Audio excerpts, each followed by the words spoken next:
नमस्कार दोस्तों, आज मैं आपको सावन मास के अंतिम सोमवार व्रत की कथा सुनाने जा रही हूँ। प्रेम से बोलिए भोलेनाथ की जय हो, पार्वती माता की जय हो। एक नगर में एक धनी व्यापारी रहता था। दूर दूर तक उसका व्यापार फैला हुआ था। नगर में उस व्यापारी का लोग मान सम्मान करते थे।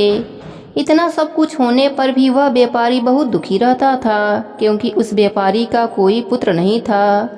दिन रात एक ही चिंता सताती रहती कि उसके मृत्यु के बाद इतने बड़े व्यापार और धन संपत्ति को कौन संभालेगा। पुत्र पाने की इच्छा से वह व्यापारी प्रति सोमवार व्रत पूजा किया करता था। सायंकाल शिवालय में घी का दीपक जलाया करता था। उस व्यापारी की भक्ति देखकर एक दिन माता ने शिवजी से कहा, हे प्राणनाथ, यह व्यापारी आपका सच्चा भक्त है। कितने ही दिनों से यह सोमवार का व्रत और पूजा नियमित कर रहा है। हे प्रभु, आप इस व्यापारी की मनोकामना पूरी कर दीजिए। भगवान शिव ने मुस्कुराते हुए कहा, हे पार्वती, इस संसार में सबको उसके कर्मों के अनुसार फल की प्राप्ति होती है। प्राणी जैसा कर्म करते हैं उन्हें वैसा ही फल प्राप्त होता है। इसके बावजूद भी पार्वती माता नहीं मानी। उन्होंने आग्रह करते हुए कहा, नहीं प्राणनाथ, आपको इस व्यापारी की इच्छा पूरी करनी पड़ेगी। यह आपका अनन्य भक्त है। प्रति सोमवार व्रत करके आपका विधिवत पूजा करता है और पूजा अर्चना के बाद आपको भोग लगाकर एक समय भोजन करता है। आपको इसे पुत्र प्राप्ति का वरदान देना होगा। माता का इतना आग्रह देखकर भगवान शिव ने कहा, तुम्हारे आग्रह पर मैं इस व्यापारी को पुत्र प्राप्ति का वरदान देता हूँ, लेकिन इसका पुत्र 16 वर्ष से अधिक जीवित नहीं रहेगा। उसी रात भगवान शिव ने उस व्यापारी को सपने में दर्शन देकर उसे पुत्र का वरदान दिया और उसके पुत्र के 16 वर्ष तक जीवित रहने की बात भी बताई। भगवान के वरदान से व्यापारी को खुशी तो हुई, लेकिन पुत्र की अल्पायु की चिंता ने उस खुशी को नष्ट कर दिया। व्यापारी पहले की तरह सोमवार का व्रत करता रहा। कुछ समय पश्चात उसके घर एक सुंदर पुत्र उत्पन्न हुआ। पुत्र के जन्म से व्यापारी के घर में खुशियां भर गई। बहुत धूमधाम से पुत्र जन्म का समारोह मनाया गया। व्यापारी को पुत्र जन्म की अधिक खुशी नहीं हुई, क्योंकि उसको अपने पुत्र की अल्पायु का रहस्य पता था। यह रहस्य घर में किसी को नहीं पता था। जब पुत्र 12 वर्ष का हुआ तो शिक्षा के लिए उसे वाराणसी भेजने का निश्चय किया। बच्चे के मामा को बुलाया और कहा कि पुत्र को शिक्षा प्राप्त करने के लिए वाराणसी छोड़ आओ। लड़का अपने मामा के साथ शिक्षा प्राप्त करने के लिए चल दिया। मामा और भांजा जहाँ रात्रि विश्राम के लिए रुकते, वहीं यज्ञ करते और ब्राह्मणों को भोजन कराते थे। लंबी यात्रा के बाद मामा और भांजा एक नगर में पहुँचे। उस नगर में राजा के कन्या के विवाह की खुशी में पूरा नगर को सजाया गया था। निश्चित समय पर बारात भी आ गई, लेकिन वर के पिता अपने बेटे के एक आंख से काने होने के कारण बहुत चिंतित था। उसे इस बात का भय सता रहा था कि राजा को इस बात का पता चलने पर विवाह से इनकार कर देंगे। इससे उनकी बदनामी होगी। वर के पिता ने उस लड़के को देखा तो उसके मन में एक विचार आया। उसने सोचा, क्यों न इस लड़के को दुल्हा बनाकर राजकुमारी से विवाह करा दूं। विवाह के बाद इसे धन देकर विदा कर दूंगा और राजकुमारी को अपने नगर में ले जाऊंगा।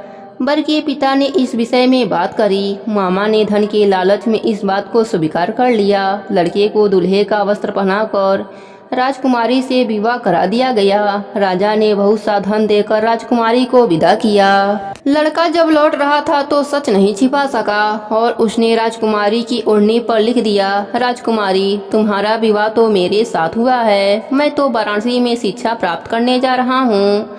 अब तुम्हें जिस नवयुवक की पत्नी बनना पड़ेगा वह कान्हा है। जब राजकुमारी ने अपनी ओढ़ने की बात पढ़ी तो उसने काने लड़के के साथ जाने से इनकार कर दिया। राजा ने सब बातें जानकर राजकुमारी को महल में रख लिया। उधर लड़का अपने मामा के साथ वाराणसी पहुंच गया। गुरुकुल में पढ़ना शुरू कर दिया।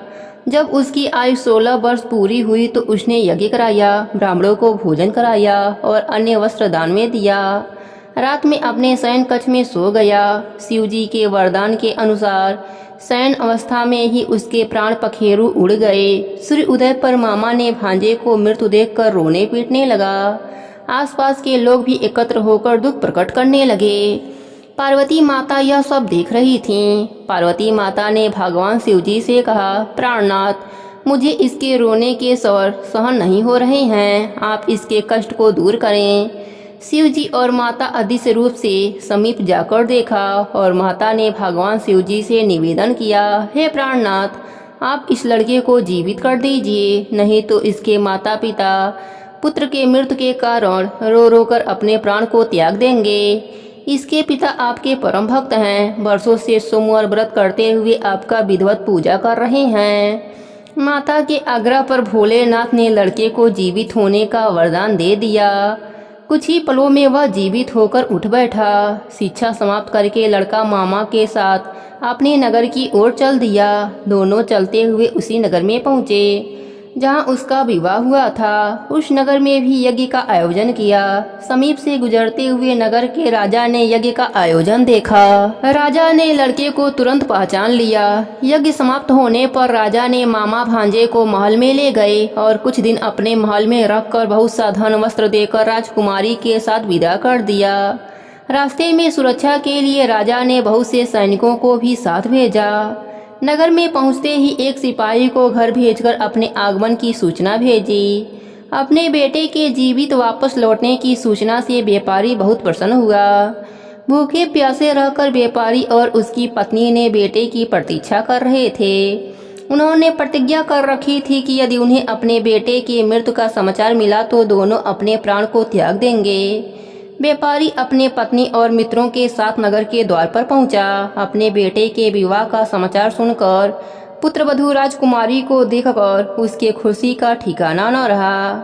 उसी रात भगवान शिव ने व्यापारी के सपने में आकर कहा, हे श्रेष्ठी, मैंने तेरे सोमवार के व्रत करने और व्रत की कथा सुनने से प्रसन्न होकर तेरे पुत्र की लंबी आयु प्रदान की है। व्यापारी बहुत प्रसन्न हुआ। सोमवार का व्रत करने से व्यापारी के घर में खुशियां लौट आई। शास्त्रों में लिखा है कि जो स्त्री या पुरुष सोमवार की विधिवत व्रत करते और व्रत की कथा सुनते हैं, उनकी सभी इच्छाएं पूरी हो जाती हैं। हे भोलेनाथ, जैसे आपने व्यापारी पर अपनी कृपा करी, वैसे ही अपने सभी भक्तों पर अपनी कृपा बनाए रखना। प्रेम से बोलिए भोलेनाथ की जय हो, पार्वती माता की जय हो।